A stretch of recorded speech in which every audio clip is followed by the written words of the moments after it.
In the previous videos, we explored how carbon markets work and why both compliance and voluntary systems exist. But today we're going to focus on a question that sits at the heart of the entire carbon credit debate. How do we judge whether a carbon credit is actually credible? Because in theory, a carbon credit represents 1 ton of carbon dioxide that has either been avoided or removed from the atmosphere. But the reality is that in practice, not all carbon credits are created equal.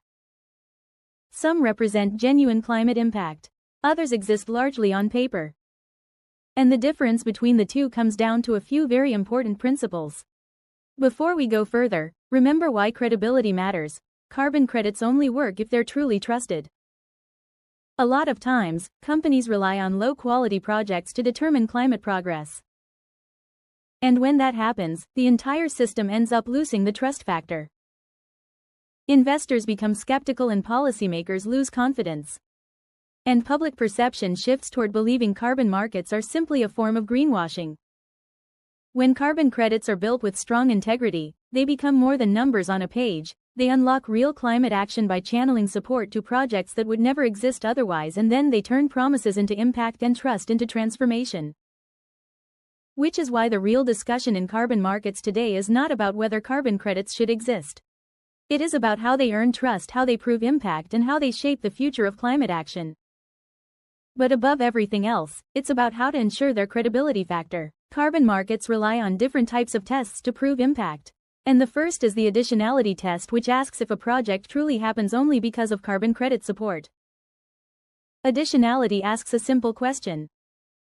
Would this climate project have happened anyway, even without carbon credit funding? If the answer is yes, then issuing carbon credits for that project doesn't actually create additional climate benefit. For example, imagine a wind farm that would have been built anyway because it is already profitable. If that wind farm also generates carbon credits, then those credits are not really representing additional emissions reductions. But if a project only becomes financially viable because of carbon credit revenue, then those credits are more likely to represent real climate impact. So additionality ensures that carbon finance creates new climate action rather than simply rewarding what was already happening.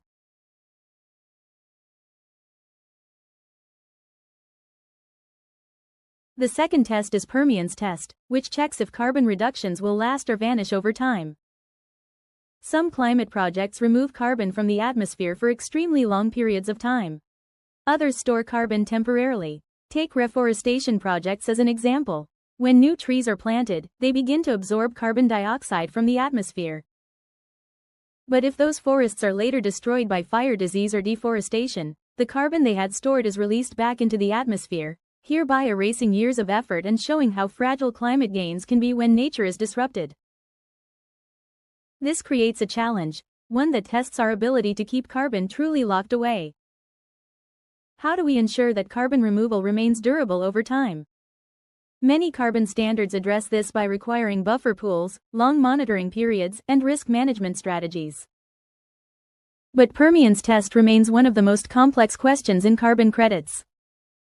The third, and most crucial, test in question is the leakage test. Leakage occurs when emissions reductions in one location simply cause emissions to increase somewhere else. For example, imagine a project that protects a forest in one region.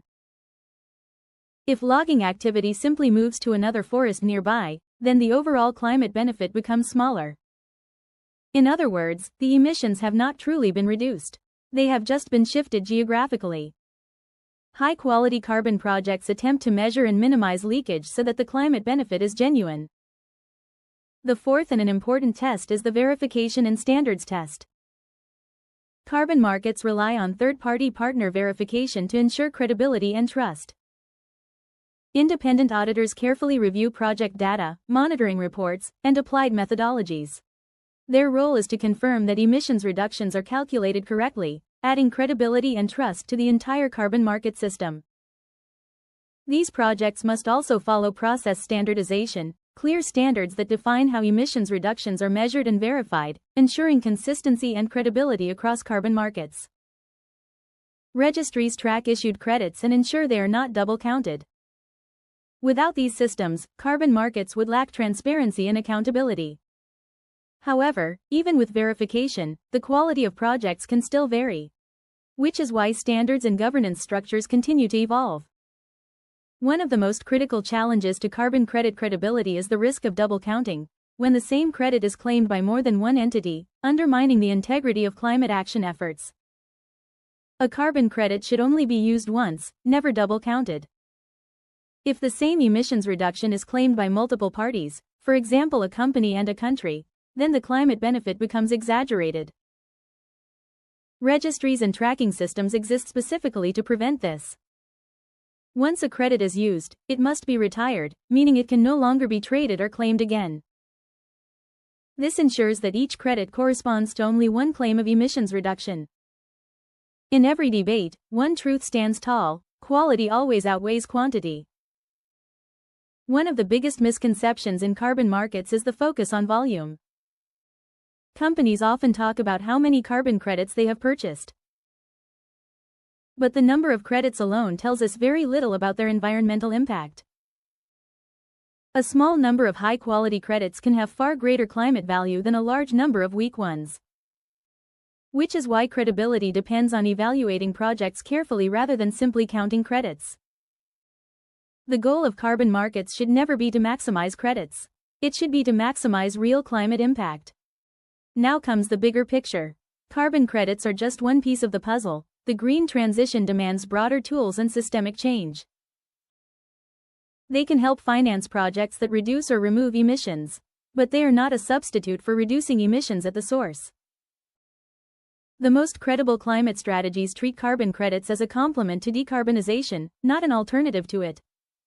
When used responsibly, carbon markets can accelerate climate action, but when used poorly, they risk delaying it.